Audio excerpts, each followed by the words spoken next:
What's up? What's up? What's up? This is Lolly Cosmo, and she knows. If you are new to this channel, welcome. And if you're returning to this channel, welcome back. Welcome back. You have officially entered the Love Lounge. Special edition, the truth about Valentine's Day. Break the bank or break your heart. Plus, a small, short love oracle. This is just another pagan holiday, or shall we say, holy day, or is it? We're going to talk about the dark truth about Valentine's Day, y'all. It has a very dark, violent, animal-like type of vibe. And there's also some wild orgies that was going on back there. Yeah. I hear somebody saying, play another slow jam. This time make it sweet. Play another slow jam. Keyword again. And I also hear somebody saying, ponder play.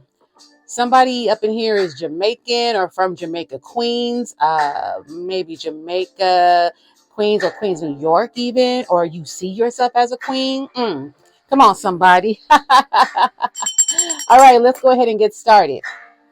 We will revisit this part of the channeled message that I'm seeming to get as I'm trying to get my downloads out. But anyways, so there is a energetic vibe that happens around Valentine's. And it could be either negative or positive, depending on how you take it. But we today are talking about the dark truth about Valentine's Day. Break the bank or break your heart. And you may say, what does this mean, Lolly? Look at here. I'm about to break it down, okay? Just hold on.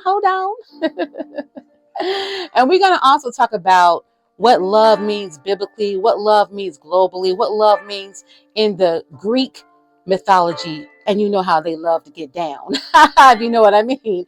But on three accounts, like the Philia, Eros, and Agape, those are the three main ones that we're going to focus on. And I'm hearing somebody say, real love.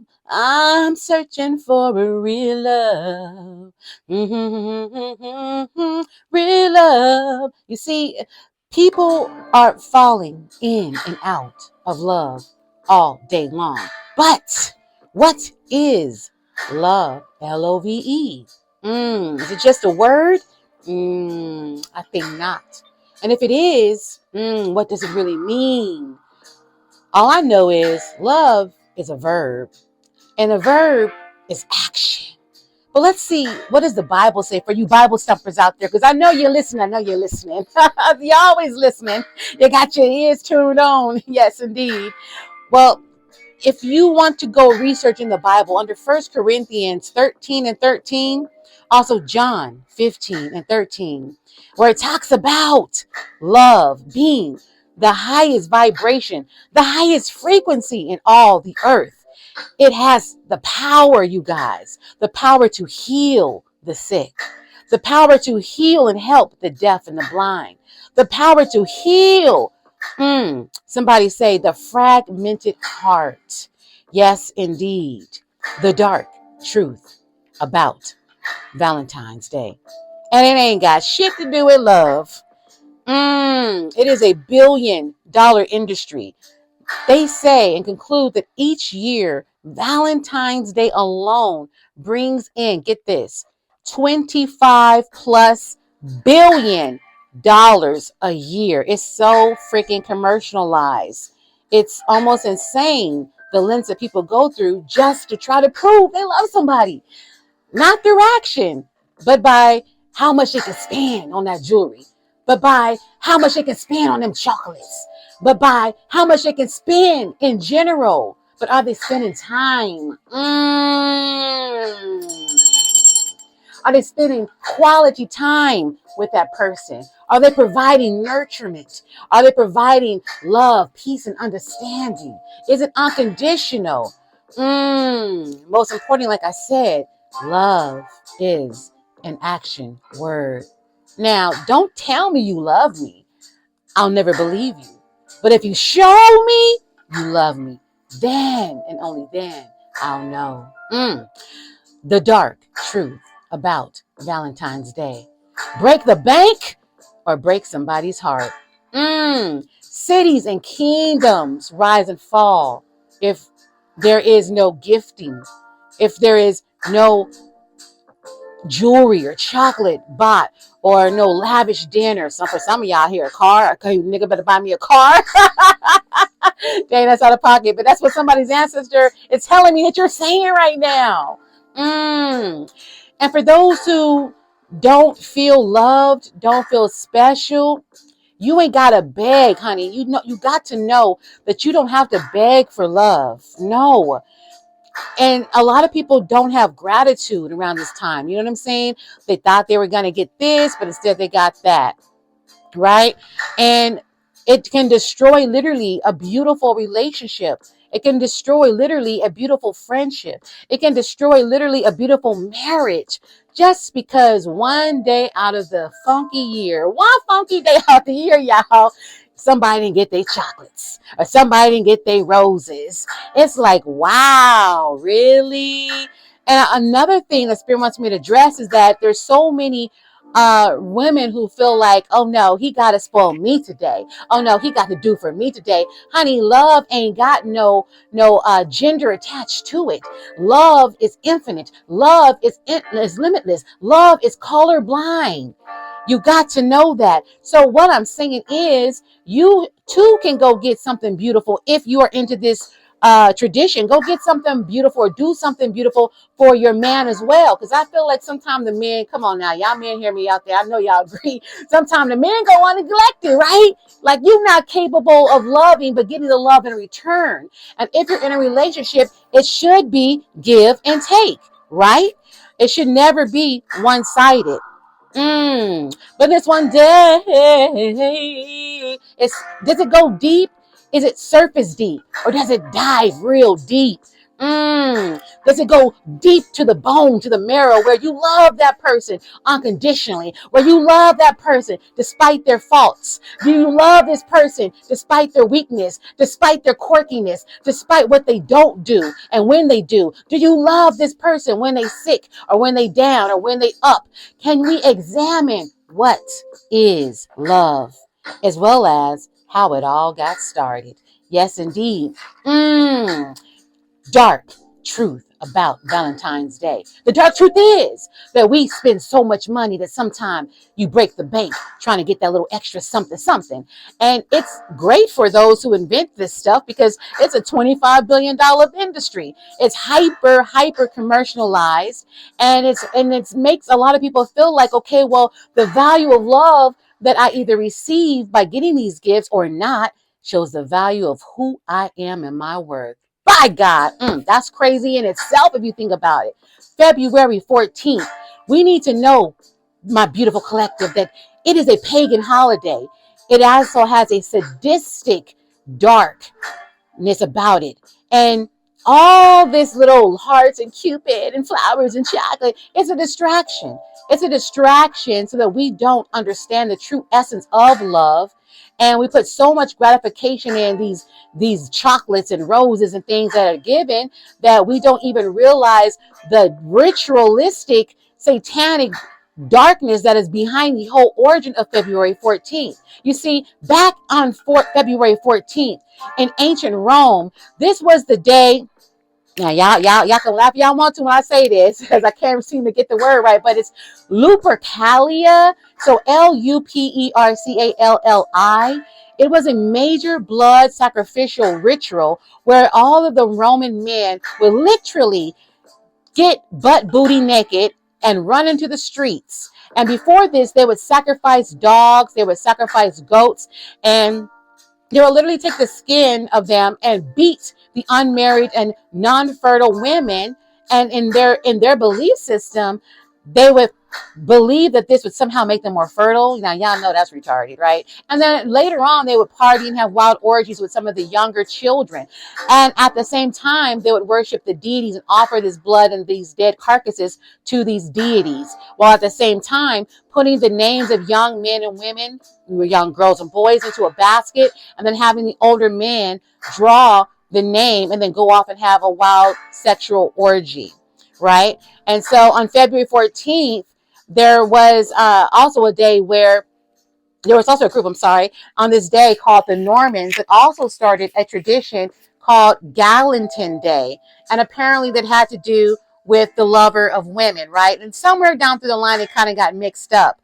Also, during this day, during this ancient dark era, people were converting to Christianity. And there was a particular Catholic priest that rose up, named, hint, hint, Saint Valentine. Yes, indeed. And he saw all the injustice because during that time frame, uh, there was a declaration made that men who were becoming soldiers or were soldiers were forbid to marry, right? And they were forbid to have children. I guess somehow in their mind, even though it sounds ludicrous as hell, these soldiers were going to be more stronger. They would have more will to, die and just be down with it, right? And not have to struggle with worrying about children or worrying about a wife. Well, the priest, Saint Valentine, he felt this was very unjust. So what he would do,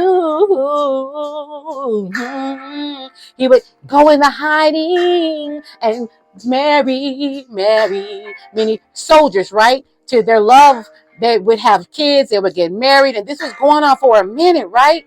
But then all of a sudden, it was made known to the priest's attention that this was going down, and he was like, "Oh hell no! Nah. I must execute this right now." So then on February 14th, he was apparently thrown into prison, right? And so as the story goes, while in prison, his jailman had a daughter, right? Her name was Julia, I believe. And Julia was blind. And I don't know what kind of love he gave her, but apparently they say that he healed her where she was able to see. Anyhow, she heard when that he was going to be executed, and that day he confirmed it. He wrote her a love letter, and in this letter he vowed his undying love unto death, and he explained what had been happening and that he would always love her, and he actually sealed this letter, and he wrote, "From Saint Valentine." Yes, indeed. So this day, on this same day, he was executed. They took the nigga's head off, right? Off with his head, right? Because they wasn't about to stand for them losing all these soldiers to this thing called love, right? So he lost his life. And as a celebratorial memorial on this day, we are, well, majority of them back then, maybe today, who knows, somewhere in the neck of the woods. The blood sacrifice still goes on, and this day is celebrated as February 14th. And the name of that Roman emperor was Claudius. You can look that up, research it for yourself. I always say, like you guys know, if you know about my channel, how I get down, I always say, if I say anything, go back and research it. My name is Lolly Cosmo. I don't know everything, but what I don't know, I'll research or wait for a download, and then I come back and let you guys know. So definitely do your research. Also, on February 14th was the time frame that William Shakespeare picked up on the traditions and romanticized it. He romanticized it. He made it romantic, right? And then, of course, the Western world, how we get down. We are about advertising it and capitalizing it. Yes, indeed, and making it hyper commercial as it is. And as you know, the shit be in the store, y'all. Before even we could say Happy New Year, then you see Valentine stuff, probably the same day, if not the next day. The dark truth about Valentine's. Oh my God, guys, it is so freaking patriotic. It's just, I don't know, it's just really crazy, how we put so much value on people's ability to prove their love to us based off gifts and florals and jewelry. And at the same time, it's like you demand they break the bank. Because if you don't break the bank, you're going to break my heart. Wow. Now, let's talk about this, and I'm going to be closing soon. Let's talk about what is love, right? I gave you guys the biblical essence of what love means. Now, let's now talk about the Greeks who do love so well. The love language, yes, indeed. Now, according to Greek love language, there are many types, but the main three types is number one, phileo love. Now, what is phileo love, Lolly? Phileo love is that affectionate love that's romantic, the type where you feel it for friends and it's platonic, there's no sexual attraction, right? Now, the Greeks felt that phileo love was more beneficial than eros, right? Because phileo corresponded to amor, which also in Latin equaled love. Now, when we bring in eros, we do have to talk about eros as being the romantic, unconditional Greek god of love, right? Eros also represented fertility, aka romantic love. And to have eros is to have sentiments, lust, and physical affection. You know how it is. People nowadays, they yearn for this type of love, right? But this is the kind of love that don't last long because it's not that strong. And there is an instinct to breed and conceive. But what can we do to keep love lit? Because in this type of love, it kind of just fades away, right? But then there is the greatest love from the Greek perspective called agape. Now, what is agape love? Agape love, my beautiful sacred souls, is unconditional love. It means selfless love. It means love without limits. It means love with no expectancy. It means love that is returned, love that is whole, complete. It's love with no strings and conditions and no long term. It's the kind that you strive to obtain, but it's kind of difficult to latch on and maintain. And it takes a lot of work, but it is a kind of love that does not nag nor annoy. It's a kind of love that gives over to a balance of compromise without losing self-dignity, right? Doing unto others how you want them doing unto you. Agape love is to maintain unconditional love in all relations, right? And then also a few quick other things is, Cupid, for one, we wear red because it's in signification of the bloody sacrifices from the ritual of them killing and murdering the goats and the dogs and using their blood, sacrifice unto deities. That's where the red comes in.